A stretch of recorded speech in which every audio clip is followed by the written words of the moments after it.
जन चेतना यात्रा कोलकाता से चलकर बनारस तक जाएगी। आपको बता दें कि कम्युनिस्ट पार्टी की तरफ से यह जन चेतना यात्रा फिलहाल बनारस तक का इतिहास है सरकार की तरफ से, लेकिन जैसे ही इजाज़त मिलती है हम दिल्ली तक भी जाएंगे। जैसा कि पार्टी नेताओं ने बताया कि हर हाल में चाहे कुछ भी हो, इस बार बीजेपी और आरएसएस को बिल्कुल नामो निशान मिटाना जनता ने ठान लिया है।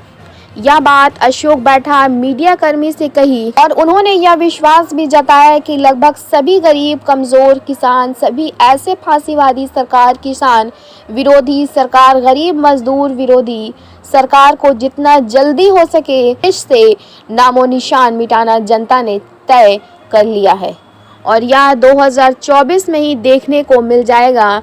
जब मीडिया कर्मियों ने पूछा कि मोदी का तो ज़बरदस्त लहर है और हर जगह उनका पूर्ण बहुमत में सरकार आ रही है, फिर आप कैसे यकीन के साथ कह सकते हैं कि इस बार बीजेपी आरएसएस की नहीं चलेगी? तो पार्टी नेताओं का कहना था कि बीजेपी में खास करके मोदी एवं शाह बड़े बड़े उद्योगपतियों के इशारों पर पैसे का उपयोग करके लोगों को खरीद बिक्री के माध्यम से सरकार बना लेते हैं, लेकिन अब ज़्यादा दिन चलने वाली नहीं है। इस रैली में सैकड़ों लोग शामिल हुए। सासाराम पोस्ट ऑफिस के पास आकर यह सभा में तब्दील हो गया। धरना प्रदर्शन में बीजेपी आरएसएस विरोधी नारे खूब लगाते रहे और लोग ढोल नगाड़े के माध्यम से काफ़ी नारे को बुलंद करते रहे।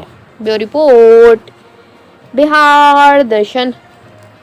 बिहार दर्शन से मैं जितेंद्र कुमार। आप देख रहे हैं कि यहाँ काफ़ी सारे कम्युनिस्ट सेंटर ऑफ इंडिया की तरफ से, हालांकि शुरुआत इसकी जो है बंगाल से हुई, कोलकाता से लोग चले, लेकिन अब झारखंड के रास्ते ये बिल्कुल बिहार में जो है प्रवेश हो गए हैं। और इनका बस एक ही मांग है कि सरकार कम से कम सरकारी संपत्ति को बचाए। अगर वैसे नहीं करती तो कम से कम सरकारी पोस्ट भी प्रधानमंत्री का है, तो प्रधानमंत्री का तो पोस्ट प्राइवेट नहीं होती है, पर हमला भी उनमें भी कहीं ना कहीं दिक्कत है। मैं जानना चाहूँ थोड़ा सा, आप अपना नाम बताएं। मेरा नाम भोला शंकर है। थोड़ा ये मैं कहूँगा कहीं ना कहीं गवर्नमेंट अभी खास करके जो तेजस्वी यादव का भी जो कर रहा है इसमें और केंद्र में किसको ज़्यादा जिम्मेवार मानते हैं? अभी सबसे हमलावर केंद्र सरकार को मान रहे हैं। मुख्य जवाबदेही उसकी है और उसकी फांसीवादी प्रवृत्ति जो कानून बनाकर, जैसे 4 लेबर कोड का आप ये बैनर देख रहे हैं, जी जी, ये किसी स्टेट गवर्नमेंट का नहीं है, ये केंद्र सरकार का है। ये काले कानून है मजदूरों के, और मजदूर सिर्फ वोटर नहीं है, उनको भाषण, अभिव्यक्ति, जुलूस, प्रदर्शन, आंदोलन शांतिपूर्ण करने का अधिकार है। और इसको केंद्र सरकार कुचल रही है। जंतर मंतर से पहलवान बेटियों को हटा दिया गया एक लाठी मार के। 13 महीने किसान बैठे रहे। हमारा आरोप है कि आज़ादी के इतिहास में जन आंदोलनों का, जनता की बातों का, जनता के डिमांड का, जनता के विरोध का इतनी तौहीन कभी नहीं हुआ। यह पहली सरकार है और यह फांसीवादी सरकार है जो धर्म के आधार पर, जाति के आधार पर समाज को तोड़कर उस पर कुछ मुट्ठी भर पूंजीपतियों के लिए काम करना चाहती है और पूरे देश को उनके नाम कर देना चाहती है। इसमें थोड़ा सा लास्ट जानना चाहूँगा कि पहले जो कांग्रेस की सरकार थी और आज जो है बीजेपी की सरकार, खास करके मोदी जी की सरकार कर सकते हैं, तो इसमें किसको आप बेहतर मानते हैं देश के लिए? देखिए, इसमें दोनों को हम यह मानते हैं कि ये दोनों पूंजीपति वर्गों की पार्टियां हैं, लेकिन दोनों में फर्क मानते हैं कि दोनों की राजनीति में सांप्रदायिकता बराबर की नहीं थी। फांसीवादी पार्टी जनतांत्रिक लाज लिहाज पहले था, पूंजीपतियों के पक्ष की ही पार्टी थी, इसलिए हम उसके खिलाफ, उसके जब तक वो थी उसके खिलाफ लड़ते थे। लेकिन आज उससे भयंकर एक फांसीवादी सत्ता, एक फांसीवादी निजाम जिसने गुंडों का गिरोह बना रखा है, लोगों पर हमले हो रहे हैं, तमाम साधु संत महात्मा से नेता बन गए हैं जो धर्म राष्ट्र की बात करते हैं, जो हमसे हमारा लोकतांत्रिक अधिकार छीन लेना चाहते हैं। तो इस मामले में तो आज का दुश्मन जो है, जब कांग्रेस सत्ता में थी, यूपीए थी, तब हम उससे लड़ते थे, तब हम भाजपा से नहीं लड़ते थे। आज ये हैं हम इनके खिलाफ लड़ते। लेकिन उस समय तो आप लोग को लगा था कि नहीं कांग्रेस चली जाएगी तो अब बेहतर सरकार जो है आ जाएगी। ऐसा कम्युनिस्टों ने कभी नहीं कहा, कभी नहीं कहा। ये सोशलिस्ट लोग और एक कांग्रेस विरोध की धारा थी, लेकिन हम लोग तो बराबर पूंजीवाद विरोध की धारा के हैं, लेकिन सामंतवाद के विरोध। लेकिन कुछ ऐसा भी कहा जा रहा है कि मोदी जी के जो है कुछ विरोधी लोग भी जो है मोदी जी को लाइक करने लगे हैं। काफ़ी मैं देख रहा हूँ कि ज़बरदस्त जो है उनको पूर्ण बहुमत की ओर जो है बढ़ रहे हैं दिन ब दिन। इसलिए आप क्या कहेंगे? इस पर तो वो आपस में लड़ के फैसला कर ही रहे हैं। घपले घोटाले चुनाव में इससे हम वाकिफ़ हैं, इसीलिए हम संघर्ष का रास्ता चुन रहे हैं। हम नकारते नहीं हैं संसदीय रास्ते को, उसमें हम फांसीवाद का विरोध करेंगे। इतिहास साक्षी है, हिटलर भी चुनाव से आया था और उसके बाद सारा अधिकार छीन लिया था। हम मोदी की तुलना हिटलर से करते हैं। मतलब कि अभी तक बिल्कुल ही निराशा, कोई भी थोड़ा भी पॉजिटिव नहीं दिखा, कोई पॉजिटिव नहीं। ऐसा लग रहा है कि इस बार जो है 24 में मोदी जी नहीं जानते हैं, 24 में उन्हें जाना चाहिए।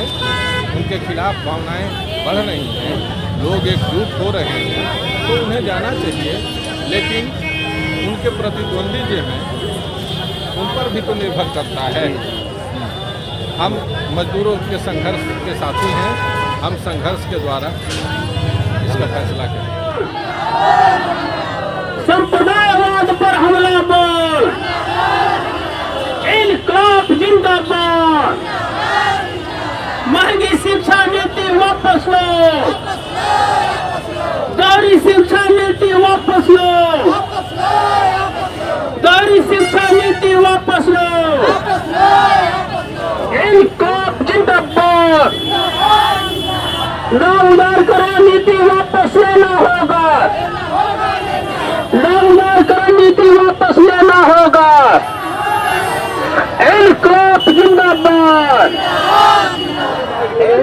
और आरएसएस बीजेपी का जो हमला है, जो देश के ऊपर 90 हमला, उसके खिलाफ इसमें क्या लग रहा है कि मोदी जी सुन पाएंगे या रुक पाएंगे? कहीं ना कहीं बहुत ही जोशो खरोश में है, ऐसा लग रहा है कि नहीं जनता बार बार उनको चुनेगी। मोदी जी को सुनने या ना सुनने से कोई मतलब नहीं। देश मोदी नहीं है, देश जनता है। देश की जनता की बात जो नहीं सुनेगा वो गद्दी पर नहीं रहेगा और कहीं देशों में नहीं रहेगा, ऐसा हालत हो जाएगा, समझे।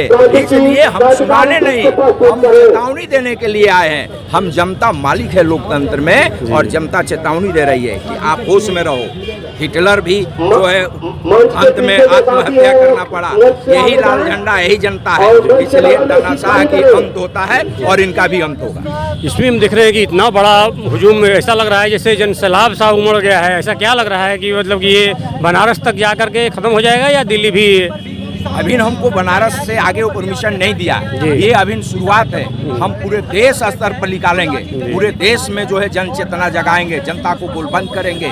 और ये नफरती सरकार जो जनता के हक को छीन रही है, आप रोजगार को खत्म कर रही है, महंगाई बढ़ा रही है, लोगों को लूट रही है, इसलिए हम लोग बोलबंद करके इनको हटाने का काम करेंगे।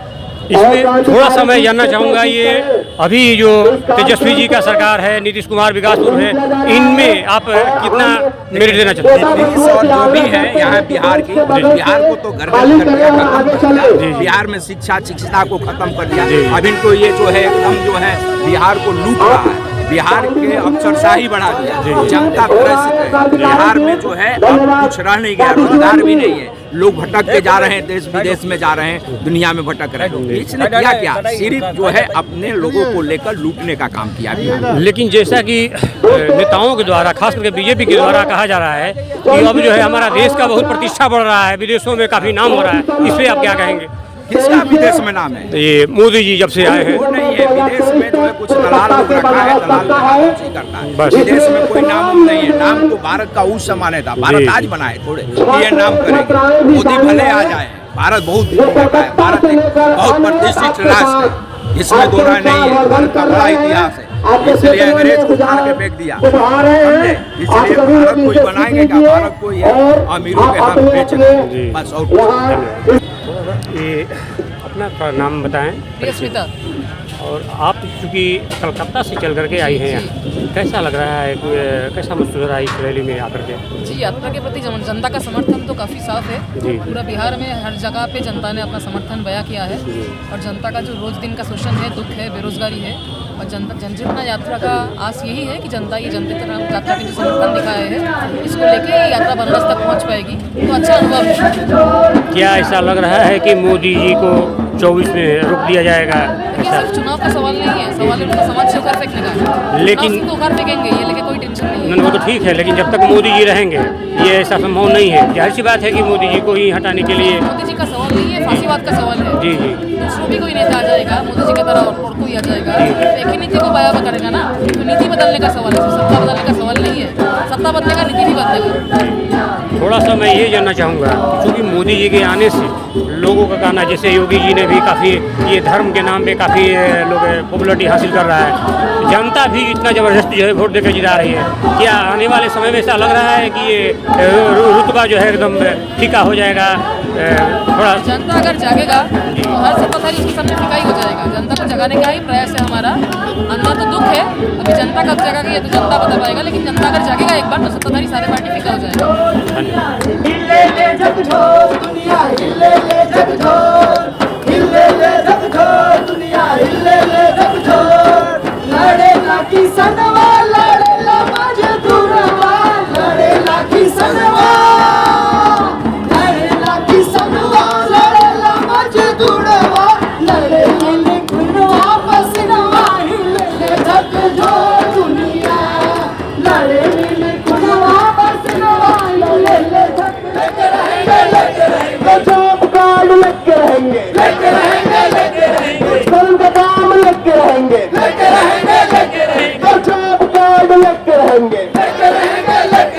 आशा करने का हमला नहीं सहेंगे, नहीं सहेंगे, नहीं सहेंगे। रेल बेचना बंद करो, बंद करो, बंद करो। स्कूल बेचना बंद करो, बंद करो, बंद करो। शिक्षा बेचना बंद करो, बंद करो, बंद करो।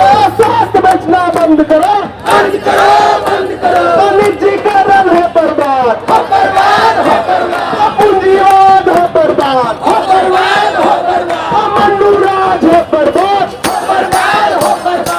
मन्नूवाद हो बर्बाद, हो बर्बाद, हो बर्बाद। महिला पे हमला नहीं चलेगा, नहीं चलेगा, नहीं चलेगा। महिला पे हमला नहीं चलेगा, नहीं चलेगा, नहीं चलेगा। निर्भया हमको याद है, याद है, याद है। निर्भया हमको याद है, याद है, याद है। कभी किस हमको याद है, याद है, याद है। तो हाथरस हमको याद है, याद है, याद है। तो इनकलाब जिंदाबाद, जिंदाबाद, जिंदाबाद। जब भी याद हो बर्बाद, हो बर्बाद।